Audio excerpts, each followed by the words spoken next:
Hello everyone, once again आज है electrochemistry का लेक्चर नंबर 2। लास्ट टाइम हम अगर प्रीवियस लेक्चर की बात करें तो उसमें हमने बहुत सारी चीज़ें देख ली थी। जस्ट लाइक हमने गैल्वेनिक सेल के बारे में पढ़ा था, थोड़ा बहुत नर्नेस्ट इक्वेशन तक पहुंचने की कोशिश की थी। अब हम गो थ्रू करेंगे यहाँ से प्रॉपरली कि अभी के टाइम पे हमारे पास क्या क्या अवेलेबिलिटी है और क्या सेल्स होती हैं, गैल्वेनिक सेल क्या होता है, इस तरह से कुछ हम चीज़ों को गो थ्रू करेंगे। तो as shown in this diagram you can see that electrochemistry में हम कुछ बैटरीज़ के बारे में स्टडी करते हैं। ये आप देख सकते हैं, यहाँ पे बैटरीज़ हैं, यहाँ भी आपकी लिथियम आयन बैटरीज़ हैं, ठीक है। ये ड्यूरेसेल बैटरी है जो आप यूजुअली कई स्टफ्स में यूज़ करते हैं। ये आपके टीवी के रिमोट में आने वाली बैटरी है, राइट। और भी यहाँ पे बटन सेल है जो छोटे छोटे डिवाइसेस में डलते हैं, लेज़र लाइट्स में डलते हैं, जो ऑडियो की डिवाइसेस होती हैं, हेयरिंग एड्स जो होते हैं उनमें काम आते हैं। तो इस तरह से बहुत सारी जो चीज़ें हैं वो इलेक्ट्रोकेमिस्ट्री पे डिपेंड करती हैं, और इलेक्ट्रोकेमिस्ट्री की मास्टरी जो है वो इन केमिकल्स और इलेक्ट्रिकल एनर्जी, केमिकल एनर्जी के ऊपर मास्टरी कहलाती है। सो हम प्रोसीड करते हैं आप अपने लेक्चर में अगली पॉइंट की तरफ, तो जो कि यूजुअली रहता है हमारा गैल्वेनिक सेल, ठीक है। तो एक गो थ्रू कर लेंगे हम, थोड़ा सा चीज़ों को देख लेंगे हम। इस तरफ बढ़ते हुए सबसे पहले जो हमारा गैल्वेनिक सेल है उसके ऊपर देखते हैं कि होता क्या है एक्चुअली में। सबसे पहले तो मुझे मोस्टली लगता है कि आपने ये गैल्वेनिक सेल जैसा स्ट्रक्चर तो अपनी एनसीईआरटी की बुक में देखा ही देखा होगा, but the thing is that कि आपने शायद उसको या तो गूगल पे सर्च नहीं किया होगा या कई बार देखा नहीं होगा, या फिर हो सकता है आपने देखा हो। तो यूजुअली जो गैल्वेनिक सेल है वो कुछ ऐसा दिखता है, इस तरह से एक सेटअप है। यहाँ पे हमारा देखा जाए तो कॉपर सल्फेट जो है उसका सॉल्यूशन पड़ा है, और यहाँ पे जिंक सल्फेट का सॉल्यूशन पड़ा है इसके अंदर। अब हम दूसरे नंबर पर पॉइंट देखें तो ये इलेक्ट्रोड्स हैं, इन्हीं को हम इलेक्ट्रोड बोलते हैं। यहाँ पे हमारी जिंक की इलेक्ट्रोड होगी और यहाँ पे हमारी कॉपर की इलेक्ट्रोड होगी, और बीच में जो आपको यहाँ पे वाइट कलर का ये जो दिख रहा है bridge, this is your salt bridge. ये कनेक्टिविटी में हेल्प करता है, this is salt bridge. Another thing is that कि यहाँ पे कुछ रीडिंग भी दिखा दी होगी।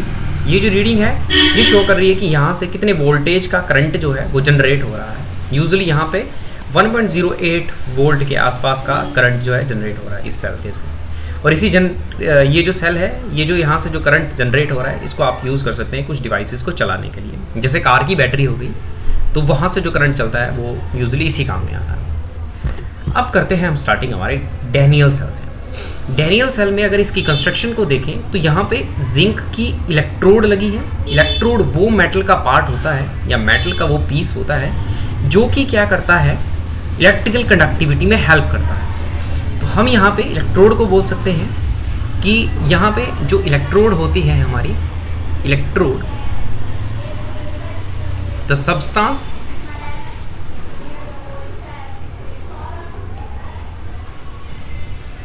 that allows flow of ions and electric current। ये सिंपल सी डेफिनेशन होगी। अब यहाँ पे हम देखेंगे तो ये जो जिंक है ये इसकी एक इलेक्ट्रोड ये है, और दूसरी साइड पे हमने कॉपर की इलेक्ट्रोड लगा के रखी है। यहाँ जिंक, यहाँ कॉपर। दूसरी ध्यान देने वाली बात यह है कि जिस इलेक्ट्रोड को जहाँ पे डिप करेंगे उसी का सॉल्यूशन होना चाहिए। जैसे कि यहाँ पे हम जिंक सल्फेट का सॉल्यूशन लेते हैं, सिमिलरली यहाँ पे हमें कॉपर सल्फेट का सॉल्यूशन लेना पड़ेगा, तभी उसकी ही इसमें इलेक्ट्रोड डिप की जाएगी। इन दोनों को कनेक्ट करने के लिए बीच में हमने एक इंस्ट्रूमेंट लगाते हैं जिसको बोलते हैं यू टेप, जो इन्वर्टेड यू शेप ट्यूब होती है, जिसको हम सॉल्ट ब्रिज का नाम देते हैं। अब इसका हम फंक्शनिंग भी पढ़ेंगे, तो वन बाय वन एक एक चीज़ को गो थ्रू करते हैं। फर्स्ट ऑफ ऑल आप देखिए यहाँ पे मैं प्रोसेस समझाने की कोशिश करता हूँ कि ये है जिंक की इलेक्ट्रोड।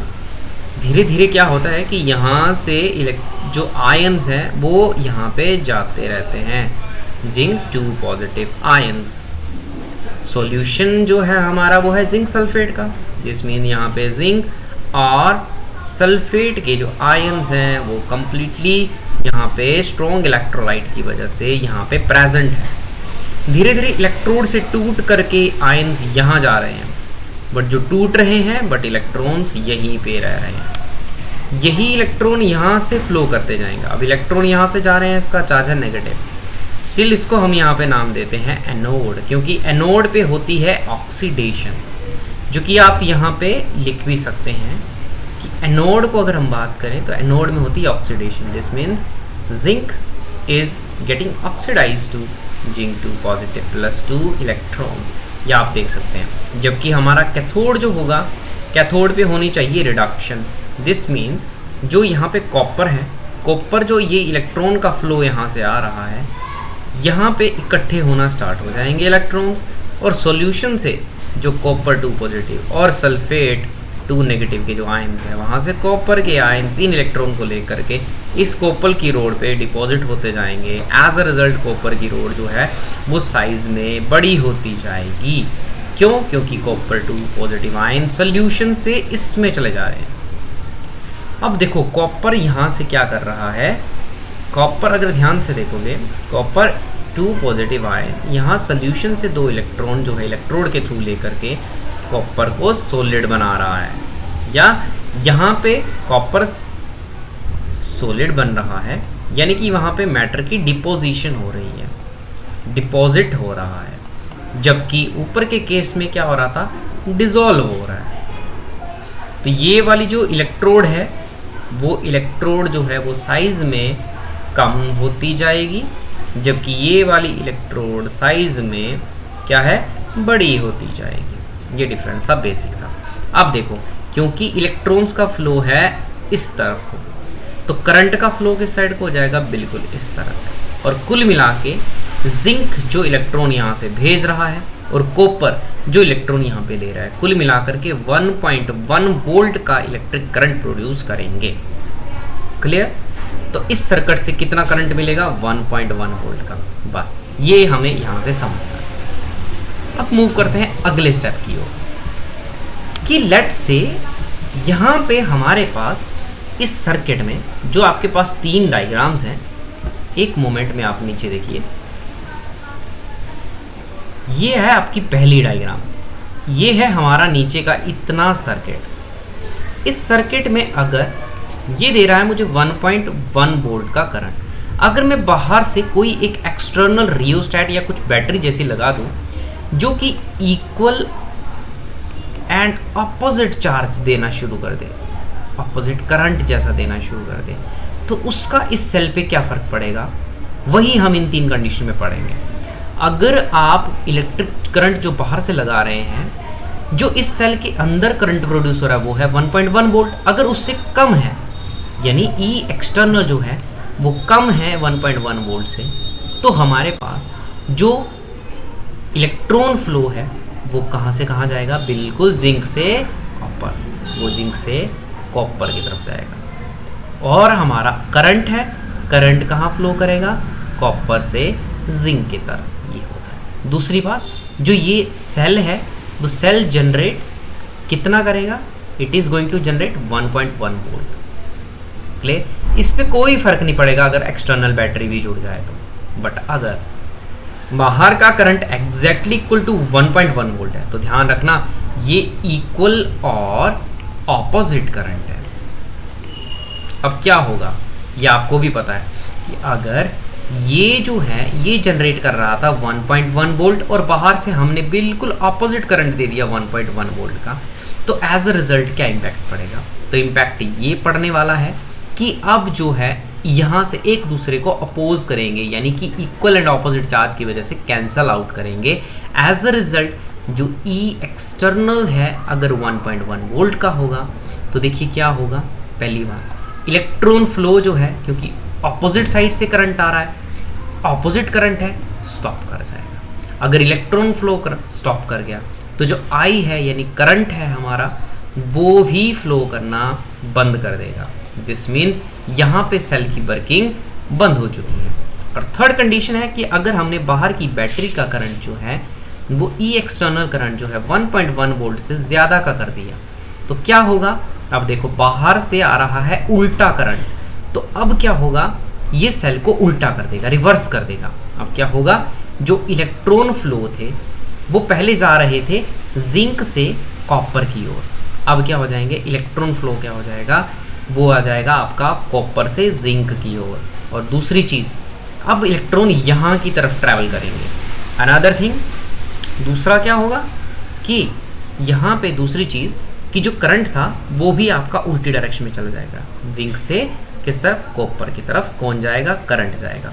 तो इस तरह से ये जो सेल था पहले बना रहा था 1.1 वोल्ट और डायरेक्शन थी करंट की क्या? इस साइड को करंट की डायरेक्शन थी। बिल्कुल दूसरे पेन से मैं हाईलाइट करता हूँ कि हमारी करंट की डायरेक्शन कहाँ थी? ये थी करंट की डायरेक्शन। किस साइड थी? मैं बड़ा एरो बना रहा हूँ, करंट की डायरेक्शन ये थी। बट अल्टीमेटली जब इक्वल हुआ तो कोई करंट फ्लो नहीं करेगा, और जैसे ही करंट बाहर वाली बैटरी का ज़्यादा हुआ तो जी करंट की फ्लो हो जाएगा बिल्कुल ऑपोजिट डायरेक्शन में। और ऑपोजिट डायरेक्शन में अगर करंट का फ्लो होगा तो हमें लग गया पता कि अब क्या हो रहा है, हमें बाहर से ज़्यादा इलेक्ट्रिक करंट देना पड़ रहा है। और ऐसा कौन सा सेल होता है जिसमें बाहर से करंट देते हैं? That is electrolytic cell. तो इस तरह से हमारा जो गैल्वेनिक सेल है has been convert into electrolytic cell. This means galvanic cell, जो हमारा galvanic cell can be reversed to किसकी तरफ? Electrolytic cell by applying high external current. बाहर की कोई बैटरी या करंट से हम इस सेल को क्या बना सकते हैं? इसको हम इलेक्ट्रोलिटिक सेल बना सकते हैं। तो this is your galvanic cell और उसकी 3 conditions. Now moving to the next diagram, जो कि आपको थोड़ी देर पहले बताई कि ये वही है। अब कॉपर है, ये यहाँ पे जिंक है मान लो, तो क्या होगा कि जिंक की ये जो इलेक्ट्रोड है इसका साइज़ क्या है? घटता चला जाएगा। और इलेक्ट्रॉन जो है वो यहाँ से ट्रांसमिट होते हुए कहाँ को? इस वायर के थ्रू ट्रांसमिट होते हुए इलेक्ट्रॉन्स जो हैं वो ऐसे ऐसे करके यहाँ पहुँच जाएंगे और कॉपर सॉल्यूशन से उठ के यहाँ पे डिपॉजिट होगा। एज अ रिजल्ट इसका साइज जो है वो बहुत बड़ा होता जाएगा। अब देखो ये इलेक्ट्रॉन का फ्लो बताया मैंने ये येलो लाइट से। अब करंट का फ्लो कहाँ से होगा? करंट यहाँ से ऐसा फ्लो होता हुआ घूमता हुआ यहाँ पे जाएगा। तो दिस इज द डिफरेंस। ये है आपका आई से करंट और तुम्हारा ई से इलेक्ट्रॉन्स। समझ आया? तो इस तरह से ये हमारा गैल्वेनिक सेल होता है। अब बात करते हैं सॉल्ट ब्रिज की। सॉल्ट ब्रिज क्या है? पहले सॉल्ट ब्रिज की बात कर लेते हैं, फिर उसके बाद अगले पॉइंट पे चलते हैं, रिप्रेजेंटेशन ऑफ सेल। तो यहाँ पे आपको एक स्पेशल टाइप की ट्यूब दिख रही है। आई गेस आपको ये ट्यूब दिख रही है। ये जो है ये 2 बीकर्स को, इस बीकर और इस बीकर को कनेक्ट करता है। इसको देते हैं नाम सॉल्ट ब्रिज का। तो पहली बात, जो सॉल्ट ब्रिज होता है वो क्या होता है कि इन्वर्टेड यू शेप्ड ट्यूब होती है, शेप ट्यूब। अब उसमें होता क्या है? Filled with inert electrolyte. अब इस इनर्ट इलेक्ट्रोलाइट जैसे कि लाइक KCl, KNO3, NH4OH, ठीक है, या फिर कुछ और भी NH4Cl जैसा कुछ ऐड ऑन हो, इन किसमें अगर अगर अगर अगर और जेलेटिन। दूसरी बात, it is a semi solid paste. कुछ कुछ ये सॉलिड पेस्ट की तरह होता है। अब इसका काम क्या है? फंक्शन क्या है? कंप्लीट, ये क्या करता है? कंप्लीट इनर सर्किट, अंदर का जो सर्किट है उसको कंप्लीट करने का काम करता है। दूसरा ये क्या काम करता है? ये maintains the neutrality, NEUTRALITY, neutrality of the 2 solutions. अब इसका मतलब क्या है? देखो जैसे जैसे मान लो ये वाला है हमारा जिंक का, तो जिंक यहाँ से यहाँ पे सॉल्यूशन में जाएगा। तो यहाँ पे क्या होगा? जिंक सल्फेट पहले इक्वल था कुछ टाइम पहले जब 0 स्टार्टिंग हुई थी। अल्टीमेटली थोड़ी देर के बाद जिंक 2 पॉजिटिव ऊपर से जाने की वजह से यहाँ जिंक 2 पॉजिटिव आयन बहुत ज़्यादा हो जाते हैं एज कम्पेयर टू सल्फेट। ठीक है, यहाँ पे मुझे गड़बड़ लिख दिया मैंने। क्या होता है कि जो यहाँ लिखता हूँ मैं दूसरे पेन से, कि धीरे धीरे सॉल्यूशन में यहाँ से जिंक जब जा रहा है तो जिंक 2 पॉजिटिव के आयंस बहुत ज़्यादा हो जाते हैं सल्फेट से, और यहाँ की इलेक्ट्रिकल न्यूट्रलिटी खत्म हो जाती है। सिमिलरली यहाँ पे क्या होता है, कॉपर यहाँ सोल्यूशन से यहाँ पे जाता है, जिस वजह से सॉल्यूशन में कॉपर 2 पॉजिटिव आयन की डेफिशिएंसी हो जाती है। अब इस डेफिशिएंसी को पूरा करने के लिए मान लो यहाँ पर KCl है, तो जहाँ पे देखो यहाँ पे पॉजिटिव आयन कम हो गए तो यहाँ से K पॉजिटिव चला जाएगा इस साइड पे और न्यूट्रलिटी मेंटेन करेगा, और यहाँ पे सल्फेट आयन बहुत ही कम हो गए तो यहाँ से नेगेटिव वाला पार्ट इसकी न्यूट्रलिटी मेंटेन करेगा और सेल सर्किट फिर से कंटिन्यू हो जाएगा। ठीक है। और तीसरा है कि ये क्या करता है, ये दोनों को पास करने से भी रोकता है। ठीक है। It stops 2 electrolytes to get mixed. एक और इसका काम है, इट प्रिवेंट्स, ठीक है, liquid junction potential. Liquid junction potential क्या होता है वो भी मैं आपको बता देता हूँ। क्या होता है कि जब ऐसा सोल्यूशन होता है तो मान लो एक इलेक्ट्रोड यहाँ है, एक इलेक्ट्रोड यहाँ है, ठीक है, ये वाली हमारे पास क्या है, ये हमारा नेगेटिव एनोड है, ये कैथोड है। तो यहाँ पे क्या होगा, इनके बीच में एक साइड पे positive positive positive positive negative negative negative, ये दोनों सोल्यूशन के बीच में प्रोड्यूस होना स्टार्ट हो जाते हैं अगर इनको एक ही जगह पे रखते हैं। तो इसकी वजह से क्या होता है कि जंक्शन पोटेंशियल बन जाता है, जहाँ पे इलेक्ट्रॉन पॉजिटिव नेगेटिव इलेक्ट्रॉन, ये जो पॉजिटिव नेगेटिव चार्ज इकट्ठे हो जाते हैं, इसी को बोलते हैं लिक्विड जंक्शन पोटेंशियल, जिसकी वजह से इसकी आगे कंडक्टिविटी बंद हो जाती है, इसलिए ये इसको भी रोकता है। डन। ये हमारा सोल्ट ब्रिज है। नेक्स्ट हम बात करते हैं इलेक्ट्रोड पोटेंशियल की। नाम तो बहुत सुना है कि इलेक्ट्रोड पोटेंशियल क्या होता है, क्या होता है। अब देखिए इलेक्ट्रोड पोटेंशियल क्या होता है, यहाँ ध्यान दीजिए। इलेक्ट्रोड पोटेंशियल होता है, पोटेंशियल का मतलब होता है कैपेसिटी, पोटेंशियल का मतलब होता है कैपेसिटी। तो इलेक्ट्रोड की कैपेसिटी या तो इलेक्ट्रॉन डोनेट करने की या इलेक्ट्रॉन गेन करने की, उसी को बोलते हैं इलेक्ट्रोड पोटेंशियल। लेट्स सी यहाँ पे जिंक है, जिंक जो है सॉल्यूशन में क्या कर रहा है, जिंक 2 पॉजिटिव सॉल्यूशन में आयन की फॉर्म में जा रहा है। ठीक है।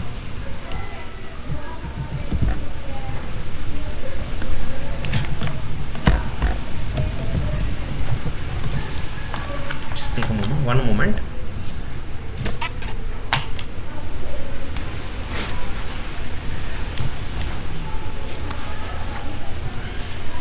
जिंक जो है यहाँ सॉल्यूशन में आयंस की फॉर्म में जा रहा है और ये इलेक्ट्रॉन को डोनेट कर रहा है। कितने इलेक्ट्रॉन को डोनेट कर रहा है, 2 इलेक्ट्रॉन को। तो यहाँ से ये 2 इलेक्ट्रॉन जो डोनेट हो रहे हैं वो है इसका इलेक्ट्रोड पोटेंशियल। सिमिलरली यहाँ से कॉपर जो है वो कितने इलेक्ट्रॉन को गेन कर रहा है, वो भी गेन कर रहा है 2 इलेक्ट्रॉन्स को, जबकि यहाँ क्या कर रहा है, लूज 2 इलेक्ट्रॉन। तो ये जो लूज और गेन करने का कैपेसिटी है इसी को बोलते हैं पोटेंशियल। अब देखिए क्योंकि एक लूज कर रहा है तो उसको बोलेंगे oxidation potential. Oxidation potential is a potential to lose electron. Electrode potential का जो ऑक्सीडेशन पोटेंशियल है वो है इलेक्ट्रोड को इलेक्ट्रॉन के लूज करने का पोटेंशियल। ठीक है। Potential to lose electrons is known as oxidation potential.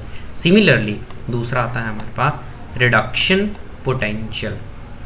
Reduction potential जो होता है वो क्या होता है, गेन करना इलेक्ट्रॉन का। जैसे कॉपर 2 पॉजिटिव आयन है, ये 2 इलेक्ट्रॉन्स को गेन कर रहा है और फाइनली कॉपर सॉलिड बन रहा है, तो ये रिडक्शन पोटेंशियल है। अब सुनिएगा ध्यान से, लेट्स से मैंने यहाँ पे एक सॉल्यूशन लिया और यहाँ पे एक इलेक्ट्रोड डाला, ये है जिंक का इलेक्ट्रोड, राइट, और इसी का मैंने सॉल्यूशन लिया जिंक सल्फेट।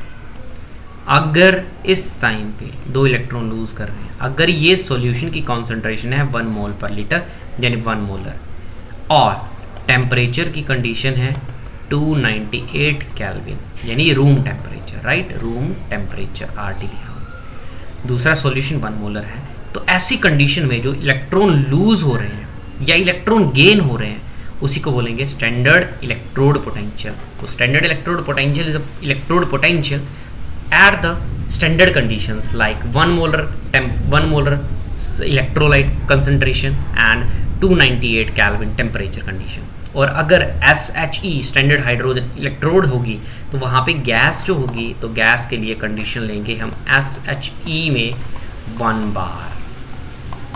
ये बहुत इंपॉर्टेंट कंडीशन है। बस स्टैंडर्ड कंडीशंस होंगी तो इलेक्ट्रोड पोटेंशियल को ही हम क्या बोलेंगे, standard electrode potential. One final thing, जो स्टैंडर्ड इलेक्ट्रोड पोटेंशियल है इसी को हम आईपीएससी में स्टैंडर्ड रिडक्शन पोटेंशियल भी बोलते हैं, क्योंकि हम यहाँ पे रिडक्शन को प्रेफर करते हैं। रिडक्शन क्या होता है, जैसे कॉपर 2 पॉजिटिव से कॉपर सॉलिड का फॉर्मेशन। तो ये जो चीज़ अगर मैं कहीं भी लिखूंगा 2 पॉजिटिव से कॉपर सॉलिड बना, मीन्स इट गेन्ड 2 इलेक्ट्रॉन्स। तो ये जो 2 इलेक्ट्रॉन का गेन होगा इसी को हम बोलेंगे रिडक्शन पोटेंशियल। Got it. तो आगे इलेक्ट्रोकेमिस्ट्री में हम सिर्फ रिडक्शन पोटेंशियल को ही स्टडी करते हैं। Next, moving to the next point, electromotive force. ये बहुत ईजी है। इलेक्ट्रोमोटिव फोर्स क्या होती है, देखिए इस टाइम पे ये एक इलेक्ट्रोड है कैथोड, एक है एनोड। तो इन दोनों इलेक्ट्रोड के बीच का जो पोटेंशियल डिफरेंस है, कब, व्हेन नो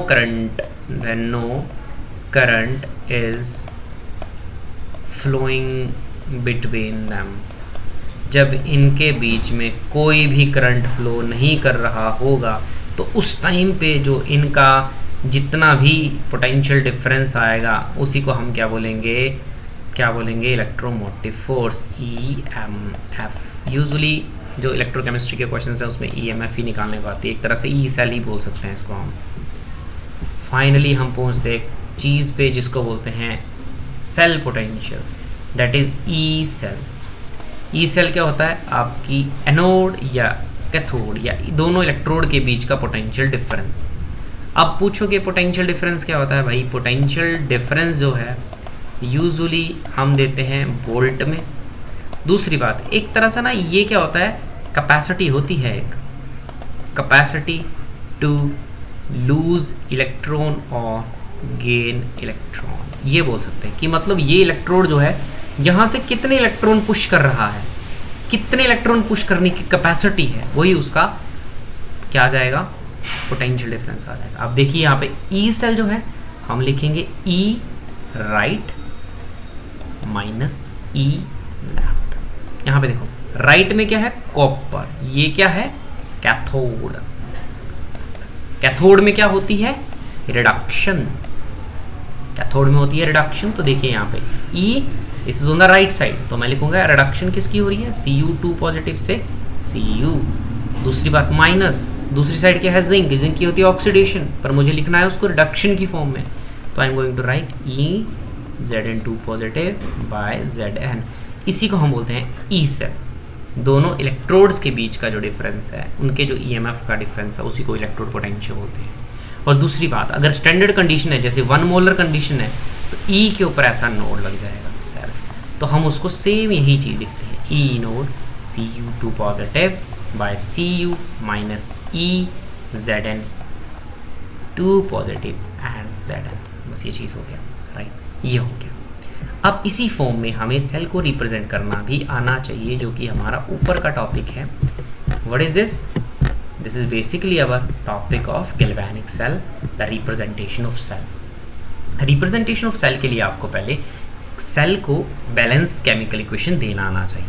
उसके लिए हमें पता है कि पहले हमें क्या लिखना है, ऑक्सीडेशन की half reaction. Oxidation half reaction वो कैसे लिखेंगे आप, आपको पता है कि हमारे पास जिंक है, वो लूज कर रहा है 2 इलेक्ट्रॉन्स को, zinc making Zinc2 positive ion and 2 electron. दूसरी तरफ हमारे पास दूसरी रिएक्शन भी है जो कि क्या है, रिडक्शन हाफ। और रिडक्शन हाफ रिएक्शन जो है उसको रिप्रेजेंट करने का तरीका है Cu2 positive plus 2 electrons making it as Cu solid. हो सके तो यहाँ पे सॉलिड रिप्रेजेंटेशन कर दो, जहाँ आयन्स है वहाँ एक्वस लिख दो, तो इक्वेशन बहुत अच्छी बन जाती है। उसके बाद इनको जब सम करेंगे तो यहाँ पे लिखेंगे net cell. Net cell reaction जो होती है वो कंप्लीट होती है इन दोनों का। यहाँ से 2 इलेक्ट्रॉन कैंसिल करो, यहाँ से 2 इलेक्ट्रॉन, फाइनल जो रिएक्शन बन के आएगी that is going to be zinc which is solid plus copper which is aqueous. 2 positive ion यहाँ पे है, यहाँ पे 2 पॉजिटिव लिखोगे, राइट। और उसके बाद यहाँ पे आगे चल करके एरो लगाएंगे, बिकॉज ये दोनों आयन खत्म हो गए एक साइड के, अब दूसरी साइड के लिखेंगे Zinc2 positive and another is copper which is solid. अब बस लास्ट हो गया। अब सेल को रिप्रेजेंट कैसे करना है, सेल को रिप्रेजेंट करने का एक तरीका होता है, क्या वो होता है कि आपने पहले लिखना है ऑक्सीडेशन, राइट। उसके बाद सोल्ट ब्रिज यूज़ करना है, फिर लिखना है रिडक्शन। अब कैसे लिखेंगे? ऑक्सीडेशन किसका हो रहा है यहाँ पे? जिंक का। किस में जा रहा है? जिंक 2 पॉजिटिव, तो zinc by zinc 2 positive. Salt bridge, अब कॉपर कितना था? 2 पॉजिटिव था, लिखिए कॉपर 2 पॉजिटिव। बन क्या गया? कॉपर सोलिड, बस हो गया खत्म। This is known as cell representation. Got it? Let's say हमारे पास दूसरा एग्जांपल है यहाँ पे। क्या है एग्जांपल? मान के चलो मैग्नीशियम इज हियर।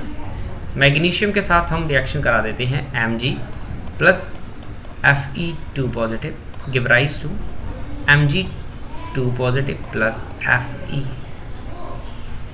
पहले ऑक्सीडेशन देखो किसकी? मैग्नीशियम की, तो यहाँ से लिखो magnesium is getting oxidised 2 positive. Use a salt bridge then. अब कौन है? आयरन। आयरन रिड्यूस हो गया 2 पॉजिटिव से Fe। बस इसी को बोलते हैं सेल की रिप्रेजेंटेशन। इससे हमें पता लगता है कि इस वाली साइड पे एनोड है, इस वाली साइड पे कैथोड है।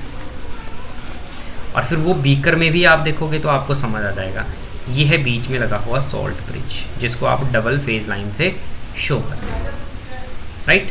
तो इस तरह से ये आपकी एनोड, ये कैथोड। तो इस तरह से ये रिप्रेजेंटेशन ऑफ सेल ये हो गया हमारा। एक प्रॉपर रिवीजन भी हो गया और एक अच्छे से काम भी हो गया। अब इसके बाद हमें लिखना होता है एक बहुत इंपॉर्टेंट टॉपिक जिसका नाम है इलेक्ट्रोकेमिकल सीरीज। क्यों है ज़रूरी? क्योंकि इलेक्ट्रोकेमिकल सीरीज जो है ना, इससे ये पता लगता है कि जैसे मैंने लिखा था ना मैग्नीशियम और जिंक, अब इन दोनों में से कौन सा एनोड बनेगा, कौन सा कैथोड बनेगा, कौन सा ऑक्सीडाइज होगा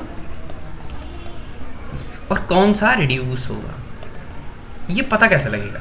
वो लगता है on the basis of electrochemical series. Electrochemical series की डेफिनेशन लिखो, when the metals are arranged in increasing और decreasing order of their standard reduction potential, then such a series known as electrochemical series. लिखनी कैसे है वो भी यहाँ पे ध्यान दो, बस ऐसे तुम एक तरीके से लिख लो, ठीक है। ले के बारात काना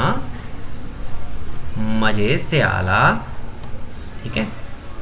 ले के बारात काना मजे से आला,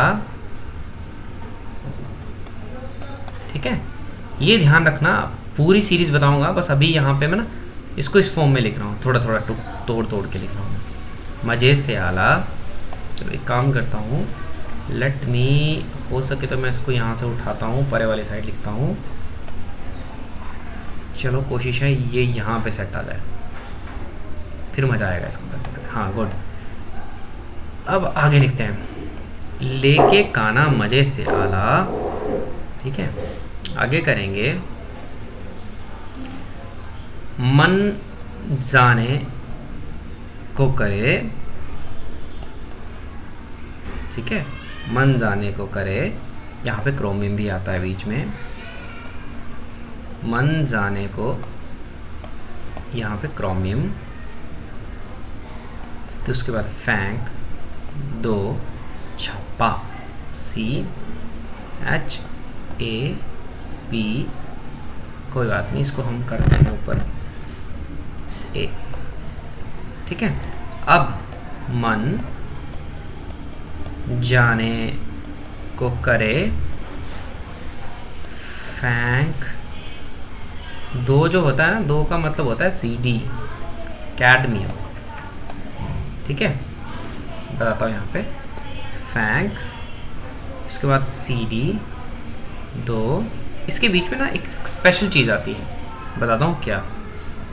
यहाँ पे इसको यहाँ से थोड़ा सा नीचे करते हैं और बीच में एक स्पेशल एलिमेंट आता है विच इज़ हाइड्रोजन। ये हाइड्रोजन को बीच में ऐसे कर लिया मैंने, ठीक है। फेंक 2 छापा, छापा में this is your copper, H से मरकरी, A से सिल्वर, P से प्लैटिनम, U से गोल्ड और लास्ट में F फ्लोरीन वाला F, ठीक है, फ्लोरीन। अब देखिए इसका होता है 0, ऊपर की तरफ जैसे जैसे जाते जाएंगे आप इसकी वैल्यू जो है वो नेगेटिव में आती रहेगी, ठीक है। नेगेटिव स्टैंडर्ड रिडक्शन पोटेंशियल, खास बात ये है ये ऑक्सीडाइज होना प्रेफर करती हैं, मतलब ये ऑक्सीडाइज होती हैं मेटल्स, बहुत रिएक्टिव है, वेरी रिएक्टिव। और जो ऑक्सीडाइज होती हैं they are very good reducing agents. Good, हो गया डन। अब नीचे की तरफ चलो, तो नीचे की तरफ ये लेस रिएक्टिव है, लेस रिएक्टिव। दूसरी बात, इनकी जो स्टैंडर्ड रिडक्शन पोटेंशियल है वो पॉजिटिव होते हैं, ये हमेशा कैथोड बनना प्रेफर करते हैं। डन। तो यहाँ से हमने केमिकल सीरीज में एक चीज़ देख ली कि क्या होगा कि देखो, अगर मैं मैंगनीज़ की बात करूँ तो मैंगनीज़ यहाँ है, जिंक यहाँ है, इसका मोर नेगेटिव होगा, इसका क्या होगा नेगेटिव, मोर यानी ज़्यादा होगा, और इसका नेगेटिव क्या होगा लेस होगा। दिस मीन्स ये वाला यहाँ पे कैथोड बनेगा, मीन्स इसको क्या होना है रिड्यूस होना है, जबकि ये मैग्नीशियम जो है ये बनेगा आपका एनोड, मीन्स इसको ऑक्सीडाइज होना है। बस यही तो हमने देखना होता है, इसी के बेस पे हमारा नर्स्ट इक्वेशन चलता है। नर्स्ट इक्वेशन, नर्नेस्ट इक्वेशन, नर्नेस्ट इक्वेशन जो होती है ये किसी भी सेल के ईएमएफ को निकालने में बहुत हेल्प करती है।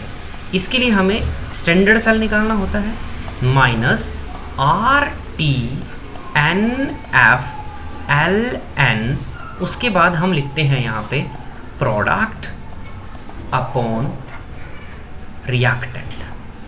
सबसे आसान तरीके पे लिखूं तो ये सबसे आसान तरीका होती है इसके लिखने की।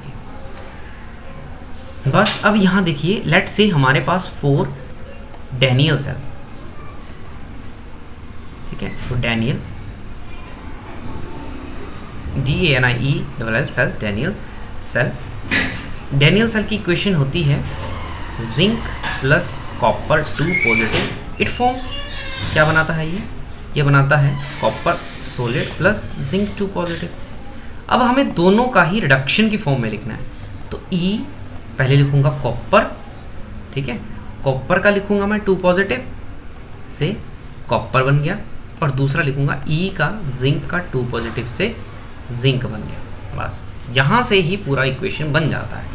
देखो सॉलिड का नर्नेस्ट इक्वेशन में यूनिटी रहता है, तो जहाँ कहीं आपको कॉन्सेंट्रेशन ऑफ सॉलिड आ जाए, जैसे यहाँ जिंक की आई सॉलिड की, वो हमेशा 1 होगा, तो यहाँ इसको प्रेफर नहीं करते।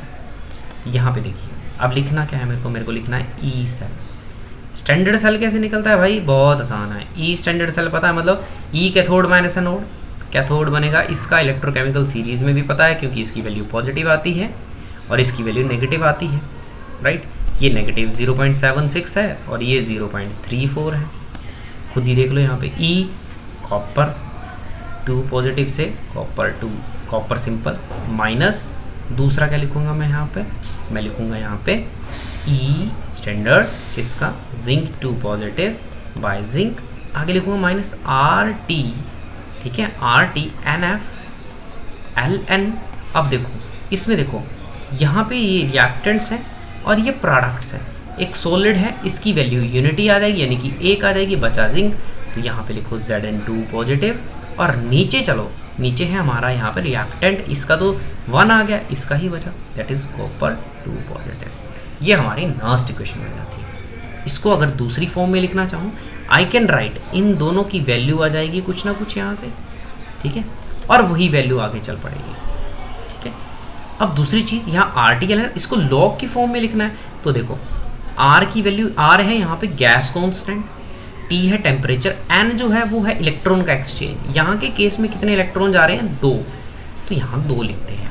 अब आर टी और एफ की पूरी वैल्यू हटा दूँ तो हमारे पास एक वैल्यू आ जाती है, E cell is equal to E standard cell minus 0.0591 upon N, and then log, उसके बाद यहाँ पे प्रोडक्ट है जिंक 2 पॉजिटिव अपॉन कौन सा, कॉपर 2 पॉजिटिव। बस यहाँ पे सॉल्यूशन में वैल्यूज पुट करेंगे and we are always going to get this, ठीक है। This is your Nernst equation.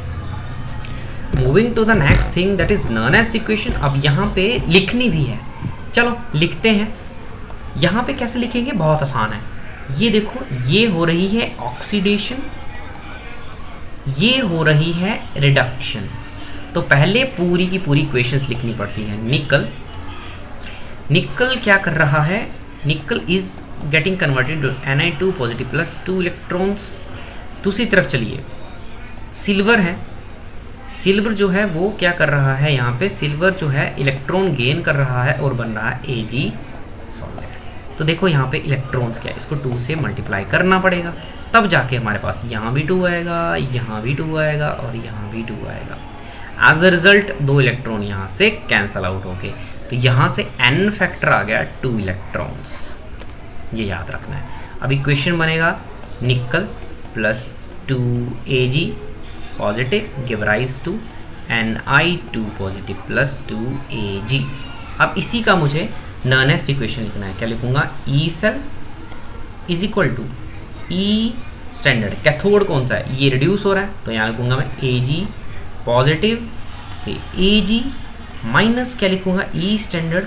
निकल का भी रिडक्शन लिखना है, तो निकल क्या है, 2 पॉजिटिव से सिंपल निकल जा रहा है माइनस 0.0591 अपॉन एन फैक्टर कितना है 2, आगे लॉग प्रोडक्ट क्या है Ni2 पॉजिटिव, रिएक्टेंट क्या है Ag पॉजिटिव और उसकी कॉफिशिएंट कितना है 2, ये कॉफिशिएंट यहाँ लिखा और रिएक्शन बन गया। ठीक है, तो यहाँ इस तरह से हम नॉनेस्ट इक्वेशन को लिखते हैं।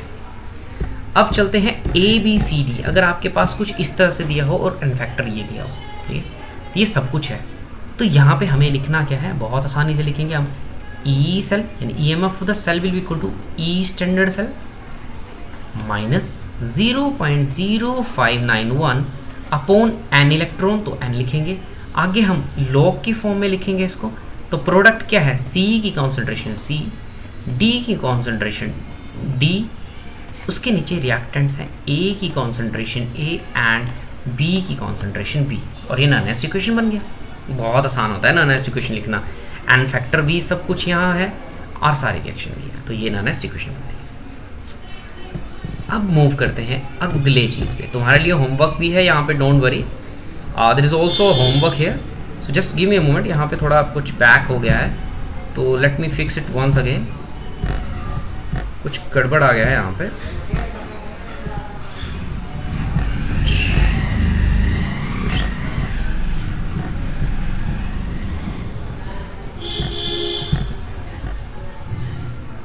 तो यहाँ तक आपको अगर समझ आ गया तो बहुत अच्छा है। होपफुली यहाँ पे कुछ एरर आया है जिस वजह से ये शायद चल नहीं पा रहा है, और तो मुझे यहाँ पे रिकॉर्डिंग जो है वो स्टॉप करनी पड़ेगी, और इसके बाद अगला जो नॉनेस्ट इक्वेशन का अगला पार्ट है वो भी मैं अभी डाल देता हूँ। तब तक आप ये चीज़ समझिए, ये बहुत ईजी थी। Up to then bye bye, और सेकंड पार्ट में थोड़ी देर में अपलोड करता हूँ।